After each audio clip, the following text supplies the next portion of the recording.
ನಾನಿವಾಗ ಕವಿಶೈಲಕ್ಕೆ ಹೋಗೋಣ ಅಂತ ಹೊರಟಿದ್ದೀನಿ. ಇಲ್ಲಿ ಕಾಣಿಸ್ತಾ ಇದೆಯಲ್ಲ, ಇದು ಕವಿಶೈಲಕ್ಕೆ ಹೋಗುವಂತ ಕಾಲು ದಾರಿ.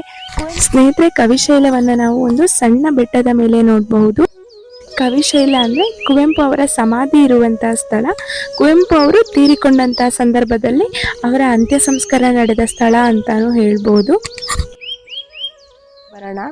ಕುವೆಂಪು ಅವರ ಮನೆ ಪಕ್ಕದಲ್ಲೇ ಕವಿಶೈಲಕ್ಕೆ ಹೋಗ್ಲಿಕ್ಕೆ ಒಂದು ಕಾಲ್ ದಾರಿ ಇದೆ. ಸುಮಾರು ಒಂದು 1 ಕಿಲೋಮೀಟರ್ ಆಗ್ಬೋದು ಅಷ್ಟೇ ಕವಿಶೈಲಕ್ಕೆ. ಸೊ ನಡ್ಕೊಂಡು ಹೋಗ್ಬೇಕು. ಬನ್ನಿ ನಡ್ಕೊಂಡು ಹೋಗೋಣ. ಕವಿಶೈಲದಲ್ಲಿ ಏನೇನಿದೆ ಅನ್ನೋದರ ಕಂಪ್ಲೀಟ್ ವಿಡಿಯೋನ ತೋರಿಸ್ತೇನೆ.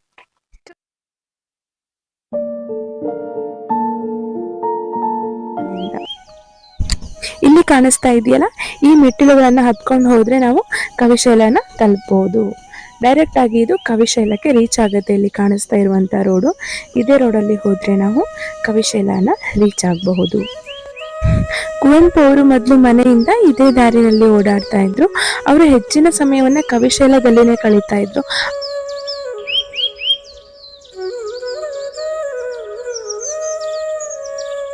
ಸೊ ಮಾರ್ನಿಂಗ್ ಟೈಮು ಹೋಗ್ತಾ ಇದ್ರು ಕುವೆಂಪು ಅವರು, ಈವ್ನಿಂಗ್ ಟೈಮ್. ಒಟ್ಟಾರೆ ಅವರ ಹೆಚ್ಚಿನ ಸಮಯವನ್ನು ಕವಿಶೈಲದಲ್ಲಿ ಕಳೆದಿದ್ದಾರೆ ಸ್ನೇಹಿತರೆ.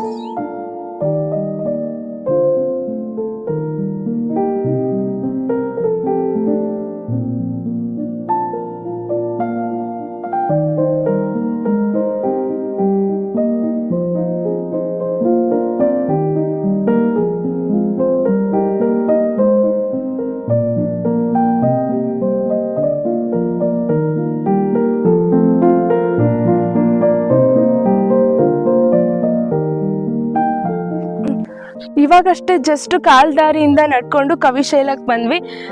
ಈ ರೋಡಲ್ಲಿ ನಾವು ಬೈಕಲ್ಲಿ ಬರಬೇಕು. ಕುವೆಂಪು ಅವ್ರ ಮನೆ ಎದುರುಗಡೆ ರೋಡ್ ಇದೆ, ಹಾಗೆ ಸ್ಟ್ರೈಟ್ ಆಗಿ ಬಂದ್ರೆ ನಾವು ಕವಿಶೈಲನ ತಲುಪಬಹುದು.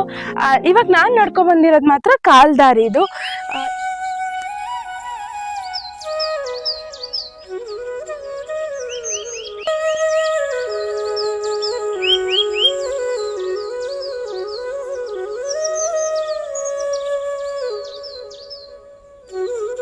ಸ್ನೇಹಿತರೆ, ನಾವಿವಾಗ ಕವಿಶೈಲದ ಹತ್ರ ಬಂದಿದ್ದೀವಿ. ನೀವು ಇವಾಗ ಇಲ್ಲೇನು ನೋಡ್ತಾ ಇದ್ದೀರೋ ಇದಿಷ್ಟು ಪಾರ್ಕಿಂಗ್ ಏರಿಯಾ. ಪಾರ್ಕ್ ಮಾಡ್ಲಿಕ್ಕಂತ ಒಂದಿಷ್ಟು ಸ್ಪೇಸ್ನ ಬಿಟ್ಟಿದ್ದಾರೆ ಇವರು. ನೋಡೋಣ ಕವಿಶೈಲದ ಒಳಗಡೆ ಹೇಗಿದೆ ಏನಿದೆ ಅನ್ನೋದನ್ನ.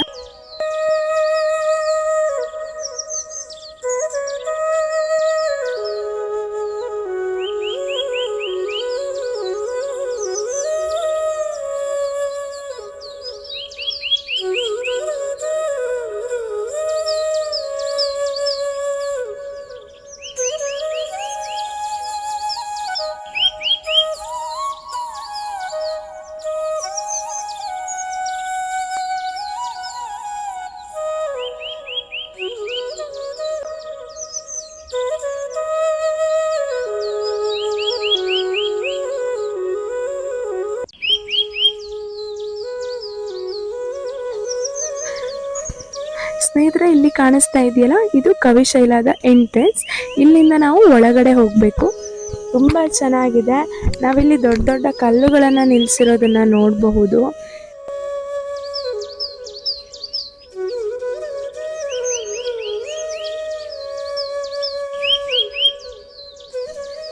ಇಂಗ್ಲೆಂಡ್ನ ಸ್ಟೋನ್ ಏಜ್ನ ಮಾದರಿಯಲ್ಲಿ ನಮ್ಮ ಕವಿಶೈಲವನ್ನು ಕೂಡ ನಿರ್ಮಾಣ ಮಾಡಿದ್ದಾರೆ. ಸೊ ದೊಡ್ಡ ದೊಡ್ಡ ಕಲ್ಲುಗಳೆಲ್ಲ ನಿಲ್ಸಿರೋದು ನಿಮಗೆ ಕಾಣಿಸ್ತಾ ಇರ್ಬೋದು ನೋಡಿ. ಈ ಕಲ್ಲು ಬಂಡೆನ ನಾವು ಇಂಗ್ಲೆಂಡ್ನ ಸ್ಟೋನ್ ಏಜ್ ನ ಮಾದರಿಯಲ್ಲಿ ನಿರ್ಮಾಣ ಮಾಡಿದ್ದಾರೆ. ಇಂಗ್ಲೆಂಡ್ ದೇಶದಲ್ಲಿ ಯಾವುದೋ ಒಂದು ಚಿಕ್ಕ ಹಳ್ಳಿನಲ್ಲಿ ಈ ತರ ಕಲ್ಲು ಬಂಡೆನ ನಿಲ್ಸಿರೋದನ್ನ ನಾವು ನೋಡಬಹುದು.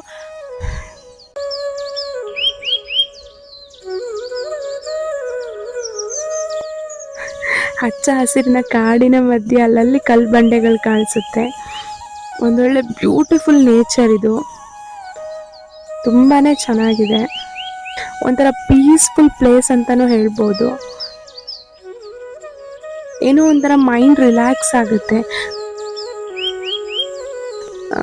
ಮಾರ್ನಿಂಗ್ ಅಥವಾ ಈವ್ನಿಂಗ್ ಟೈಮಲ್ಲಿ ಬಂದರೆ ತುಂಬಾನೇ ಅಂದರೆ ತುಂಬ ಚೆನ್ನಾಗಿರುತ್ತೆ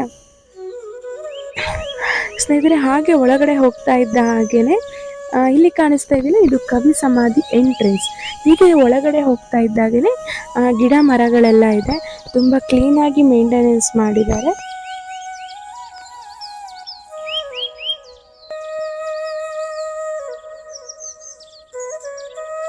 ಒಳಗಡೆ ಎಂಟರ್ ಆಗ್ತಾ ಇರುವಾಗ ನಾವು ಕವಿ ಸಮಾಧಿಯನ್ನು ನೋಡ್ಬೋದು. ಪಕ್ಕದಲ್ಲೇ ಹಲವಾರು ಗಿಡ ಮರಗಳು ನಿಮಗೆ ಕಾಣಿಸ್ತಾ ಇರ್ಬೋದು.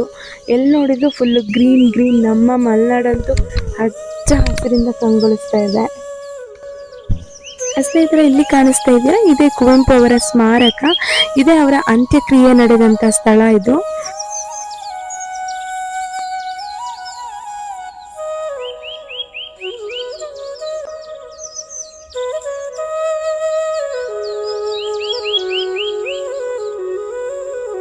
ಕುವೆಂಪುರವರು ತಮ್ಮ ಹೆಚ್ಚಿನ ಸಮಯವನ್ನು ಕವಿಶೈಲದಲ್ಲಿ ಕಳೀತಾ ಇದ್ರು.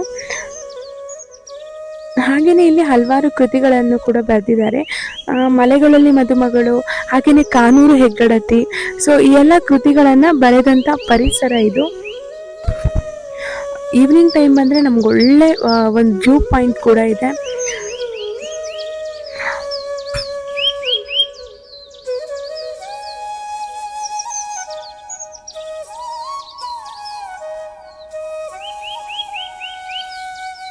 ಸ್ನೇಹಿತರೆ, ಇಲ್ಲಿ ಕಾಣಿಸ್ತಾ ಇದೆಯಲ್ಲ, ಬಂಡೆಯ ಮೇಲೆ ಮಾಡಿರುವಂಥ ಸಹಿ, ಇದು ಸ್ವತಃ ಕುವೆಂಪು ಅವರೇ ಮಾಡಿರುವಂಥ ಸಹಿ. ಚಿಕ್ಕಮಗಳೂರಿನ ಸಾಹಿತ್ಯ ಸಮ್ಮೇಳನಕ್ಕೆ ಶ್ರೀಕಂಠಯ್ಯ ಹಾಗೆಯೇ ವೆಂಕಣ್ಣಯ್ಯ ಮತ್ತು ಕುವೆಂಪು ಅವರು ಹೋಗಿರ್ತಾರೆ. ಆ ಸಂದರ್ಭದಲ್ಲಿ ಶ್ರೀಕಂಠಯ್ಯ ಮತ್ತು ವೆಂಕಣ್ಣಯ್ಯ ಇರ್ತಾರಲ್ಲ, ಅವರು ಕುವೆಂಪು ಅವರ ಮನೆಯಲ್ಲಿ ಒಂದಿಷ್ಟು ಸಮಯನ ಕಳೀತಾರೆ.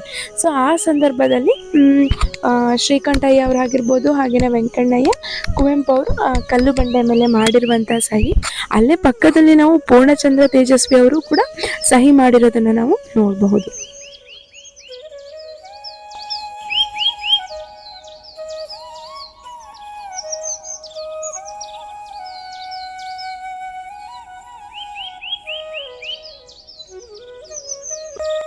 ನನಗಂತೂ ತುಂಬ ಇಷ್ಟ ಆಯಿತು ಪ್ಲೇಸು.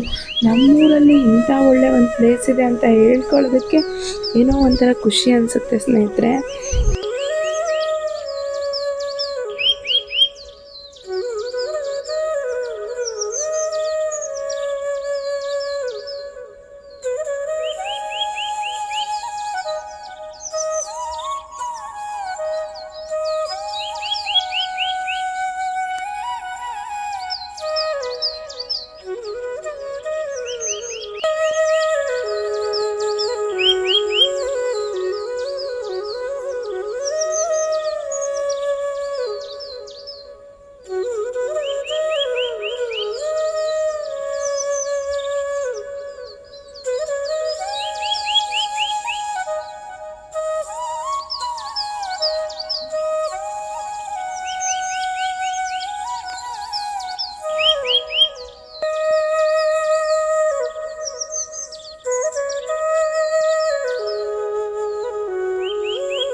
ನೋಡಿದ್ರಲ್ಲ ಸ್ನೇಹಿತರೆ, ಕುವೆಂಪು ಅವರ ಸ್ಮಾರಕ ಹೇಗಿದೆ ಅನ್ನೋದನ್ನ.